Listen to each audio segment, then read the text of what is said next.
और आज ही के दिन सन 1975 में उस समय की तत्कालीन प्रधानमंत्री श्रीमती इंदिरा गांधी जी ने इस देश में आपातकाल लागू किया था। आज के दिन को भारतीय जनता पार्टी काला दिवस के रूप में मनाती है। इस शो की प्रायोजक है मां भवानी डेकोर प्राइवेट लिमिटेड, मतलब a complete floor solution, new 0 mile Dadar road, Muzaffarpur. Bhajpa के द्वारा आमगोला स्थित एक निजी हॉल में प्रभु सम्मेलन का आयोजन किया गया, जिसमें बिहार के पूर्व स्वास्थ्य मंत्री मंगल पांडे भी शामिल हुए। साथ ही सैकड़ों की संख्या में कार्यकर्ता भी मौजूद रहे। मंगल पांडे ने कहा कि आज ही के दिन 1975 में उस समय के प्रधानमंत्री इंदिरा गांधी ने आपातकाल लागू किया था। आपातकाल को लागू करके इस देश के अंदर से लोकतंत्र को खत्म करने की कोशिश की थी, लोकतंत्र को मिटाने का प्रयास किया था। आज के दिन को भारतीय जनता पार्टी काला दिवस के रूप में मनाती है, क्योंकि आपातकाल को लागू करके इस देश से लोगों की स्वतंत्रता को छीनने का प्रयास इंदिरा गांधी ने किया था। वह लोकतंत्र के लिए बहुत ही खतरनाक था। इस देश के स्वतंत्रता की लड़ाई में लाखों लोगों ने बलिदान दिया था। वह इस देश से लोकतंत्र को समाप्त करने के नहीं बल्कि लोकतंत्र को स्थापित करने के लिए दिया था। और आज ही के दिन सन 1975 में उस समय की तत्कालीन प्रधानमंत्री श्रीमती इंदिरा गांधी जी ने इस देश में आपातकाल लागू किया था। और आपातकाल लागू करके इस देश के अंदर से लोकतंत्र को समाप्त करने की उन्होंने कोशिश की थी, लोकतंत्र को मिटाने का प्रयास किया था।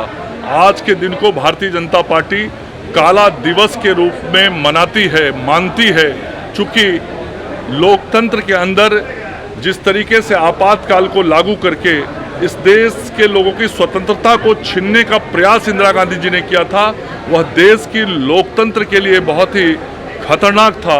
और इस देश के स्वतंत्रता की लड़ाई में जो लाखों लोगों ने अपना बलिदान दिया था, वह इस देश से लोकतंत्र को समाप्त करने के लिए नहीं, लोकतंत्र को स्थापित करने के लिए दिया था। इसलिए हम सब लोग मानते हैं कि देश की जनता ने 1975 से लेकर 1977 तक जयप्रकाश नारायण जी के नेतृत्व में जो लड़ाई लड़ी, वह लड़ाई लड़के इस देश को दूसरा स्वतंत्रता दिलाने का काम किया।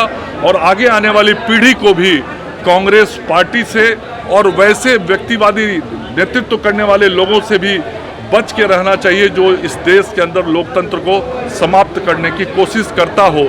लेकिन आज जरूर इस बात का दुर्भाग्य है कि जिस कांग्रेस पार्टी के खिलाफ लालू प्रसाद जी, माननीय मुख्यमंत्री जी या वैसे सारे लोग जो लोग उस समय के कांग्रेस पार्टी के खिलाफ लड़े थे, आपातकाल के खिलाफ लड़े थे, आज उसी कांग्रेस पार्टी के राजकुमार के साथ बैठ के बैठक करते हैं, सत्ता लाने की राजनीति करते हैं। और कहीं ना कहीं ऐसा कांग्रेस को मजबूत करने का जो प्रयास है, वह इस देश के अंदर लोकतंत्र को खतरे में डालने की कोशिश होगी।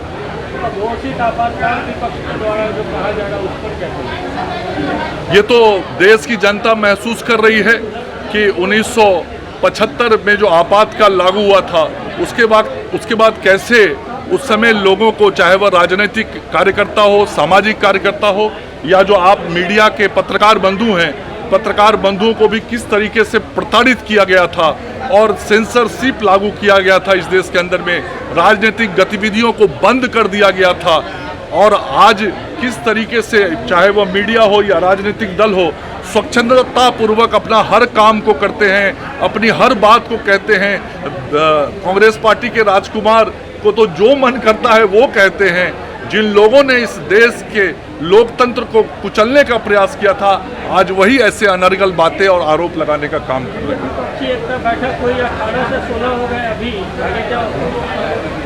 16 में भी घट गए, पत्रकार वार्ता में तो कुछ और साथ छोड़ के चले गए। अभी आगे देखिए कहाँ जाता है।